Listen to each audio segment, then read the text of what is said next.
Apa hukumnya jika saya sholat sambil menutup mata agar sholat saya menjadi lebih khusyuk?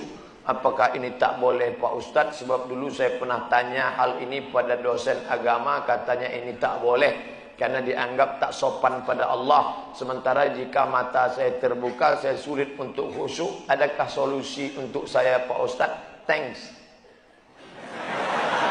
Ada gambar senyum.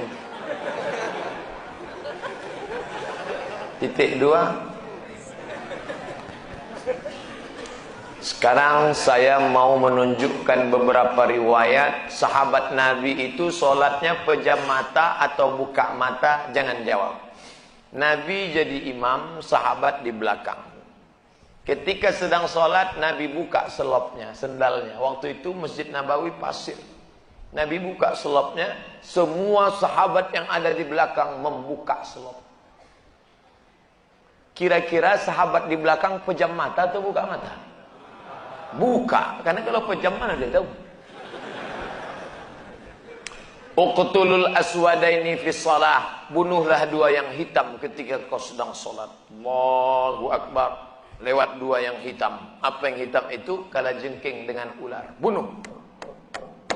Kira-kira orang salat bisa ada dua yang hitam lewat, dia tahu matanya terbuka atau tertutup?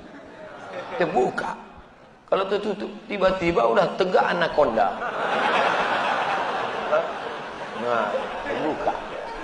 Jadi masalah solat terbuka atau tertutup, terbuka. Tapi ada saat tertentu kita mesti tutup. Saya pernah mengalami. Pas di depan saya pakai baju kaos, tertulis di belakangnya, hidup memang susah, jangan bikin susah. Asal saya buka, terbaca Pak.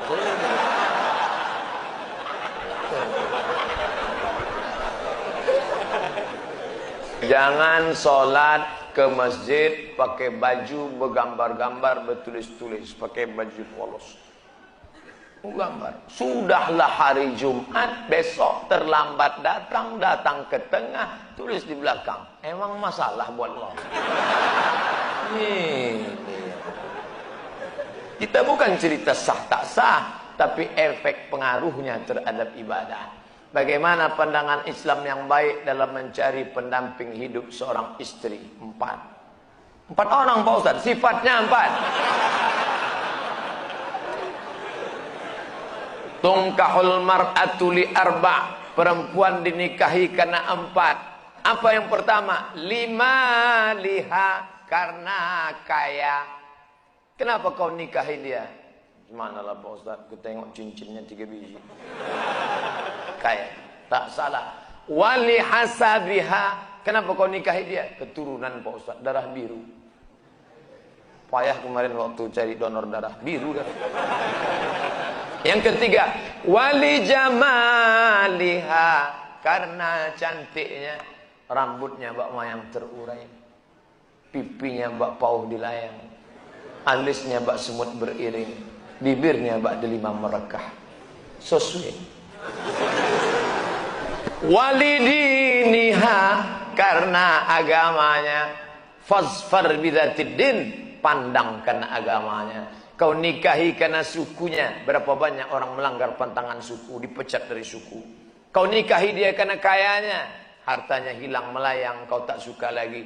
Kau nikahi karena bentuk rupa, perempuan bagaikan bunga, kuntum mekar, setelah itu layu, semuanya layu, dia akan berubah. Nikahilah karena agamanya. Ustaz Somad, ya, saya mahasiswa Ustaz dulu, ya. Bisa, saya udah tamat kuliah Pak Ustaz. Mantap. Udah kerja Pak Ustaz. Alhamdulillah. Belum nikah Pak Ustaz. Nauzubillah. Bisa Ustaz carikan yang ada 4-4-nya Pak Ustaz. Kalau ada 4-4-nya ngapain untuk ente?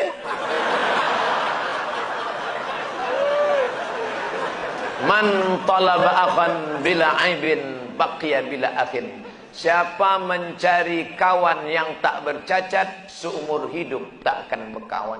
Menikah bukan mencari kesempurnaan, menikah menutupi segala kekurangan. Semenit setelah akad, mulailah kau nampak segala kekurangannya. Kurang cantik, kurang tinggi, kurang putih, kurang mancung, kurang.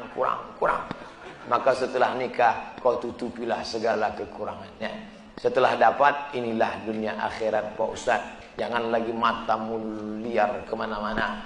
Kalau laki-laki sudah menikah, nampaknya perempuan cantik di jalan, pulanglah ke rumah. Apa yang ada pada perempuan di jalan itu, ada juga di rumah. Walaupun bentuknya agak lain sedikit.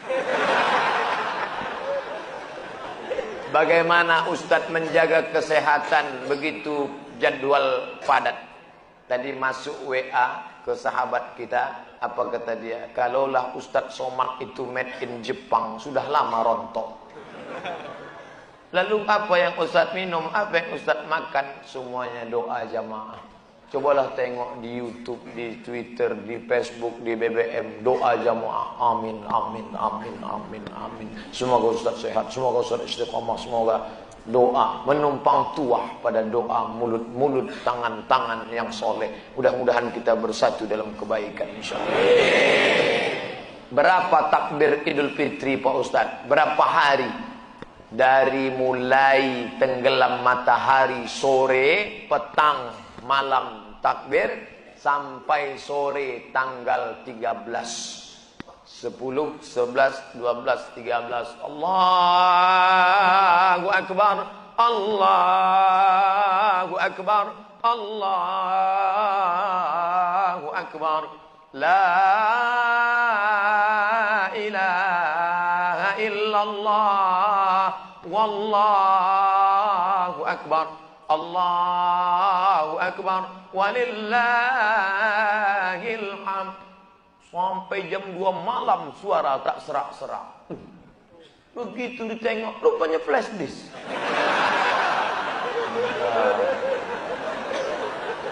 Janganlah flash disk, orang lah. Ini banyak nanti flash disk ini masuk surga. CD masuk surga, flash disk masuk surga. Dilatihlah anak-anak muda kita. Latih anak-anak muda. Nih, takbir bukan cuma di masjid. Selama 4 hari itu takbir. Anak-anak, ibu-ibu di rumah sambil masak opor, masak rendang, masak gulai kambing. Allahu Akbar, Allahu Akbar. La ilaha illallah. Garamnya kurang. Apa yang membuat Ustaz tetap istiqomah berdakwah dari masjid satu ke masjid lain? Bukankah Ustaz sudah ada tawaran TV swasta untuk mengajak Ustaz mengisi acara di salah satu stasiun TV yang kita semua sudah tahu kalau tampil di TV bayarannya besar. Dia mau saya harus ganteng. Masuk TV itu 2, ganteng betul atau buruk betul. Saya pula kan tidak pala buruk, tapi ganteng pun tidak juga. Pakaian itu harus begini, harus begitu. Nah, itu yang tak bisa. Tapi yang paling berat ini jadwal. Jadwal harus gini. Saya tak bisa jadwal. Saya sudah penuh sampai 2018 Idul Fitri. Saya sudah. Nah, nanti setelah itu barulah kita masuk ke TV-TV. Kok muat? Apakah memang ada hadis yang mengatakan tidak kujamin umatku 14 abad akan datang? Seandainya di sini memang ada, apa yang tidak dijamin? Syafaatnya atau ibadahnya? Mohon pencerahan. Tak ada. Nabi jangan berkecil hati hidup zaman sekarang. Apa kata Nabi sallallahu alaihi wasallam? Al ibadatu fil haraji kahijratin ilayya. Siapa yang tetap istiqomah beribadah padahal waktu itu banyak fitnah-fitnah, sama macam berhijrah bersama Nabi Muhammad sallallahu alaihi wasallam. Jadi jangan mengutuk nasib. Mengapa aku hidup di abad sekarang ini? Kenapa tak hidup zaman Abu Bakar, Umar, Utsman, Ali? Kalau mental model ini, hidup zaman dulu pun jadi Abu Jahal, Abu Lahab. Jangan berduka. Anak-anak muda, kalian yang banyak godaan, justru hebat. Ini anak-anak muda yang datang malam ini luar biasa. Tadi udah ada yang ngajak ke karaoke, ada yang ngajak ke night club, ada yang ngajak main gaple, ada yang ngajak dangdut. Dia tolak itu semua. Maka sama macam hijrah bersama Nabi Muhammad SAW. Tuh, bro, kita gimana karaoke malam ini? Tidak, aku mau ngaji ke sana. Ada Ustaz Somad datang. Itu. Setelah, jadi gimana? Pulang dari sana kita.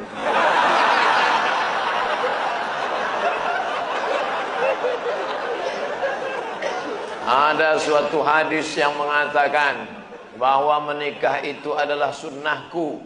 Barang siapa yang tak mengikut sunnahku maka dia bukan umatku. Bagaimana dengan Imam Syafi'i? Karena dalam buku autobiografi Imam Syafi'i mengatakan beliau tak nikah. Imam Syafi'i menikah. Dari mana Ustaz tahu Imam Syafi'i menikah? Bacalah biografinya. Yang tak menikah itu Imam Nawawi. Betul, ada imam dalam mazhab Syafi'i, Imam Nawawi. Imam Nawawi tak menikah, Imam Ibnu Taimiyah tak menikah, Sayyid Qutb penulis fi Zilalil Quran tak menikah, Syekh Abdul Fattah Abu Ghuddah menulis satu kitab judulnya Al-Ulama Al-Uzzab Alladzina Atharul Ilma Ala Zawaj, biografi ulama-ulama yang tak menikah sampai mati karena lebih memilih ilmu daripada nikah. Kenapa Ibnu Taimiyah tak menikah? Kalau Ibnu Taimiyah menikah, istrinya itu pasti tetap tinggal karena dia lebih lama di penjara daripada di luar penjara. Sayyid Qutb digantung 1966, mati dalam keadaan ditulisnya tafsir itu di penjara. Maka mereka itu memikirkan mudaratnya lebih besar. Tapi kalian yang muda sekarang jangan kalian ikut ini. Zaman Imam Nawawi dulu dia tak menikah. Perempuan zaman itu biji matanya aja yang nampak. Godaan tak kuat. Zaman sekarang perempuan biji matanya tertutup, yang lain terbuka.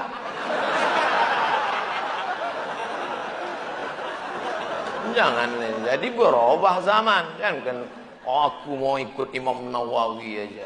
Tak bisa, lain.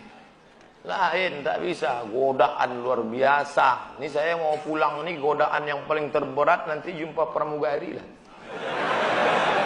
Besok habis sholat Jumat mau pulang. Sudah jelas pakai peci, pakai baju koko, pasang muka seram mau lewat. Tetap ditegurnya. Nomor berapa? La ilaha illallah. Udah dapat nomor kursi duduk saya. Sengaja tak ada senyum-senyum. Tetap dia datang. Bapak seatbeltnya udah dipasang. Astagfirullahaladzim. Ramah betul lah dia. Silap pula lama-lama.